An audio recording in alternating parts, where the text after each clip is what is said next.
A transgender gangster and self-styled informant who chose to go by the moniker Queeny Madikizela-Malema kept surfacing in some strange crime sagas when South Africa was in the grips of state capture. Why do they talk like gangsters? Why they don't move like gangsters? Why do they walk like gangsters? Now, Queeny Madikizela-Malema has been murdered in the country's gangsterism capital, the Western Cape, and the path leading to her end is littered with wild claims, derailed careers, suspicions, and questions. Hi, I'm Caryn Dolley, and I'm an author and journalist at Daily Maverick.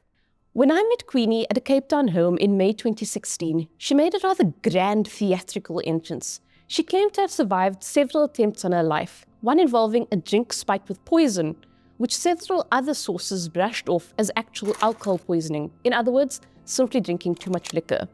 Several men dressed in black and with slick makeup flanked Queeny. She said they were her bodyguards. Queeny hurriedly excused the fact that she was late by mentioning something or other about the Navy and corruption. This was almost like a trademark of hers, claiming to know some riveting nugget of information. Queeny was loud, domineering, and clearly reveled in being the center of attention. Good evening, Queeny Madikizela-Malema in the house, doing it now on Valentine's Day. Mama Mac Shaba. Guys, thank you so much to all my fans for this last hour and a half. Her Facebook pages include loads of photographs of her out and about, dining, and posing with high-profile individuals, including none other than Princess Diana's brother, Earl Charles Spencer. This is footage of Queeny with him, aired on ENCA on the 20th of May 2016. It's not quite clear what they're saying in this clip. But beneath all this flamboyance, there was something unsettling. Queeny, by own admission, was linked to two of the country's notorious numbers gangs, the 26s and 28s. And she was once the source of claims that South Africa's public protector was the target of a gang-concocted hit. This was when the country was in the unrelenting grip of state capture, when fake news and bogus state intelligence documents were pumped out, and when investigators and sometimes journalists were often trashed or portrayed as criminals to ensure corrupt characters were not caught. So, who exactly was Queeny Madikizela-Malema? Her birth name was Silvino Ricardo Hendricks, although several other reports and records say Silvano and Salvino Hendricks. She chose to go by the name Queeny, sometimes spelled with a Y and sometimes with an IE. Some say she had a soft heart and did good deeds for others. Beyond that, she had a criminal record. Queeny herself once in an affidavit detailed some of that background. She said she grew up around gangsters and in the early 1990s was arrested for theft. Queeny got caught up in the 28s gang and was seen to be someone who could get information out of them to the police. A tabloid article from 2005 that no longer seems to be available online, but which I referenced in a previous news report I wrote, said she first became involved in crime when she left school at the age of 16. That tale goes along the lines of police officer friends in the Western Cape town of Worcester having Queeny steal a check from her stepfather, which they then cashed in and spent. That article, based on a court matter, said Queeny had at different times posed as a judge, an undercover agent, and a member of an elite policing unit, and admitted to being good at deceiving people. It added that she ended up being sentenced to 12 years in jail for law-breaking, including robbery. In 2003, at that stage probably still in prison, Queeny had approached the Office of the Public Protector wanting to make certain allegations and be placed in witness protection. But the office felt that based on prior dealings with her, it did not want to pursue this. Now that specific bit of information is from the 2006 findings of the Dolley Commission, a state commission of inquiry that dealt with alleged corruption in the Correctional Services Department. Through the commission, it also emerged that Queeny made accusations of criminality against prison department officials, but, open quote, there was no evidence to corroborate the allegations, close quote. Now, let's fast forward to 2016 again, the year I met Queeny. In January of that year, Nathaniel Moses, who had headed a brutal faction of the 28s gang known as the Mobsters, was fatally shot in Strand. Queeny deposed an affidavit about the Nathaniel Moses murder. In it, she said she had made a detailed statement about the killing to 3 cops stationed in Cape Town who were under then police officer Jeremy Veery's command. Queeny had also claimed that Veery had ties to Jerome Donkey Boyson, who has since become accused in a murder case for which he is now on trial. He's pleaded not guilty. In a nutshell, Boyson distanced himself from what a legal representative of his described as malicious claims. As for Jeremy Veery, he was of the view that Queenie's allegations were part of a series of, and I quote, fabrications facilitated by, end quote, former Western Cape Community Safety member of the Executive Council, MEC, Dan Plato. This basically became a political squabble of note. Veery has a deep ANC background, while Plato at that stage was with the opposing DA. In an affidavit, Veery had stated, quote, it appeared to me that the MEC's office was conducting intelligence operations in which informants were being paid from public funds for information gathering. I view the false statements as having been made by persons linked to gangs with a view of discrediting me, end quote. So the ANC in the Western Cape held a press conference about the alleged smear campaign against Veery. It is also very irresponsible for Plato to repeat the contents of untested affidavits amounting to fabrication slander at press briefings, given that the process of national investigation has also not taken its logical course. The ANC also notes that not only has Plato violated the rights of General Veery by spewing forth vague and embarrassing untruths about him in the public, but he's also violated the confidentiality of those who use him to peddle their agendas. So for his part, Dan Plato denied orchestrating a smear campaign against Veery. Okay, now let's backtrack a little. Queenie's affidavit about the Nathaniel Moses murder surfaced publicly in April 2016. The following month, the Sunday Times reported that South Africa's public protector at the time, Madonsela, had been warned that a gang boss from Cape Town was planning to have her assassinated. The redacted warning to Madonsela stated, "Morning, please be careful. A top gangster by the name of was paid to get hitmen to kill you. I will inform MEC Dan Plato today about my information," end quote. So Madonsela was quoted in the Sunday Times as saying she was shocked and was taking the threat seriously. Her exact words were, and I quote, "I've received credible information from the same whistleblower before. On 3 occasions, he gave me information that turned out to be true. I'm traumatized. I don't know who was behind the alleged plot and what their motives are," end quote.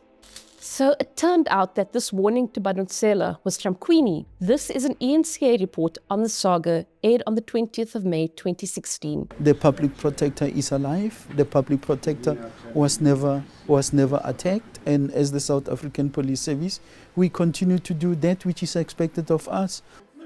Reassurance from the acting National Police Commissioner that Madonsela's life is not in danger. This after she received a text message from a source saying a gangster had been paid to kill her. But the source of the information says police are not taking the threat seriously. Silvano Hendricks is a well-known Cape Town drag artist who goes by the name of Queeny Madikizela-Malema. All this was happening around the time I met Queeny. In the run-up, she cancelled 5 interviews over 3 weeks, citing fears for her safety. This despite posting images of herself socializing on Facebook during that time. Queeny had a rather dubious past that involved phoning another former public protector, Lawrence Mushwana, and threatening him via a bomb scare when he was in office around 2005. This means she had rather controversial dealings with 2 public protectors of South Africa, first Mushwana and the threat, and then Madonsela and the murder plot warning. I asked Queeny about this when we met, and it got weird. She said she had been angry with Mushwana because he had dismissed information which she claimed could have prevented the 2003 murder of Gauteng socialite Hazel Crane, who had been a close friend of Queeny Madikizela. Now, the Hazel Crane matter in itself is rather bewildering. Here's some Associated Press footage of Crane from the 19th of March 1996. She was reacting to the divorce of Nelson Mandela and her friend, Queeny Madikizela. It's just a sad day that 2 people had to split up like that. And has Mrs. Mandela said anything to you? No, I'm sure she feels the same way as everybody. It's just a sad day. Crane was assassinated in Johannesburg while on her way to the court where her estranged Israeli husband, Shai Avasar's suspected killer, was set to appear. So this is the case Queeny claimed she had information about that could have prevented Crane's killing. Back to our 2016 meeting. On that occasion, Queeny had emphasized that she was an ANC member.